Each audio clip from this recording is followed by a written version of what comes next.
By training, I'm a Greek and Roman archaeologist, and I have spent my professional life, more or less, 1/3 of it at a museum, 1/3 at universities, and 1/3 at an institute for advanced study. And I made the experience that these are quite different institutions. All of them are institutions based on research, but in the museum, the research is obviously focused on the objects. And this is, or at least it can be, a solitary and silent enterprise because one interacts mostly with objects. And one learns not to be bored if one spends long hours with one and the same object. When I changed from museum to university, the main difference was, and this is quite obvious, at the university the focus is on teaching. And teaching means to communicate. One communicates with insiders in the discipline or with future insiders because students are trained to become scholars in the field.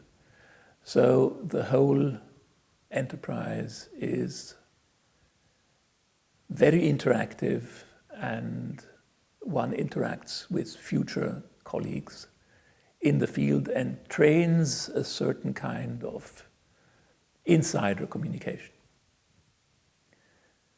When I came to the Institute for Advanced Study, there was plenty of communication, and this you will experience at the Wissenschaftskolleg. There is a peculiar intensity of communication in this institution, but it's not communication among insiders. It's always communication with people who are outside of the field.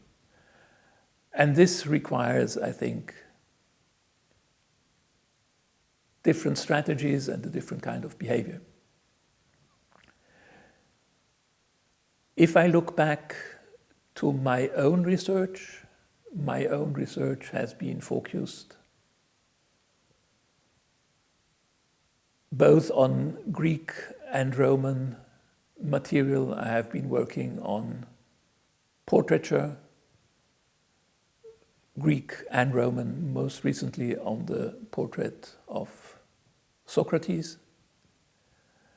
I have been working on the history of the discipline and the museums because I think that the history of the discipline is always a good place to enter into contemporary debates and to see what has been forgotten in the course of the history of the discipline. And on the interaction between images and texts, the latter has been probably the most important focus for the past 30 years. How images differ from texts and where they can come close to texts. But about this, I would never talk without being able to show you images, which here I'm not. So I look forward to future conversations and wish you good luck.